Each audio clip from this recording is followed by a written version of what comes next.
পাৰ্লিয়ামেণ্টত যেনেকৈ সৰ্বানন্দ সোণোৱাল ডাঙৰীয়াক জিকাইছিল, পঞ্চায়তো আমাৰ জিলা পৰিষদৰ প্ৰাৰ্থীসকলক এপি মেম্বাৰসকলক বিপুল ভোটত জয়যুক্ত কৰি পঠিয়ালে। পঞ্চায়তো আমাৰ, পাৰ্লিয়ামেণ্টো আমাৰ।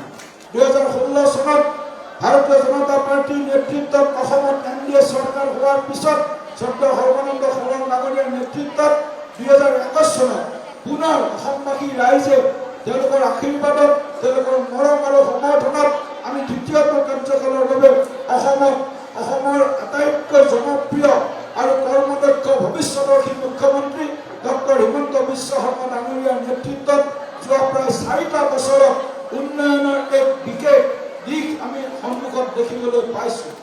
এয়া আমাৰ সম্ভৱ হৈছে আমাৰ এটা সংকল্পৰ কাৰণে, আৰু সেই সংকল্পটো হৈছে সেৱাই সংকল্প। আমাৰ উদ্দেশ্য শাসন নহয়, আমাৰ উদ্দেশ্য ৰাইজক কিবা অন্য ধৰণে পৰিচালনা কৰা নহয়। আমি সেৱাৰ মাধ্যমত যাতে আমাৰ গাঁৱৰ ৰাইজক বা গড়ৰ ৰাইজক আমি যাতে সকলো সুবিধাৰে সংযুক্ত কৰি যাতে গাঁওখনকো আমি আগবঢ়াই লৈ যাব পাৰোঁ, সেইটোৱে আমাৰ মূল লক্ষ্য। পণ্ডিত দীনদয়াল উপাধ্যায় ডাঙৰীয়াই কৈছে, অন্ত্যোদয় মানে কি?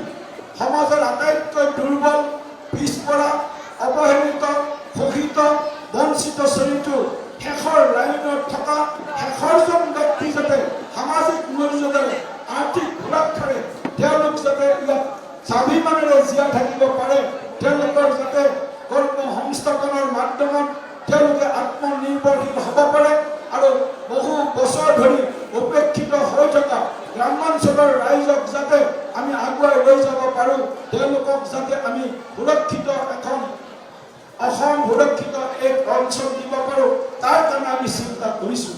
প্ৰধানমন্ত্ৰী নৰেন্দ্ৰ মোদী ডাঙৰীয়াৰ বলিষ্ঠ নেতৃত্বত আপোনালোকে সকলোৱে জানে, আজি প্ৰধানমন্ত্ৰী নৰেন্দ্ৰ মোদী ডাঙৰীয়া বিশ্বৰ 200খন দেশৰ 800 কোটি মানুহৰ আটাইতকৈ প্ৰিয় নেতা হিচাপে তেখেতে কৰ্মেৰে তেখেতে স্বীকৃতি আনিবলৈ সক্ষম হৈছে। এজন আদৰ্শবাদী নেতা হিচাপে প্ৰধানমন্ত্ৰী নৰেন্দ্ৰ মোদী ডাঙৰীয়াই যিখিনি কাম কৰি আছে সেইখিনি অতুলনীয়।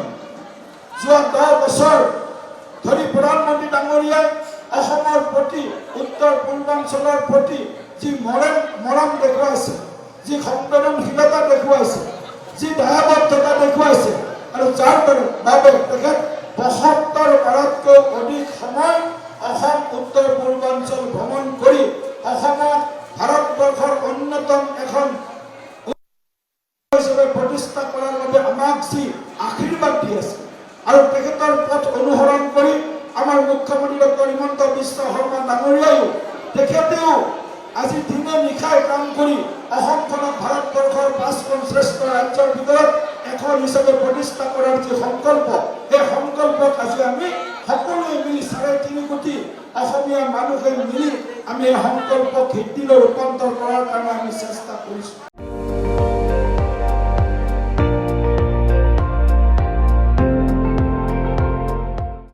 আপুনি চাই আছে ND24, সৰ্বশ্ৰেষ্ঠ নহয়, সৰ্বোত্তমৰ দৌৰ।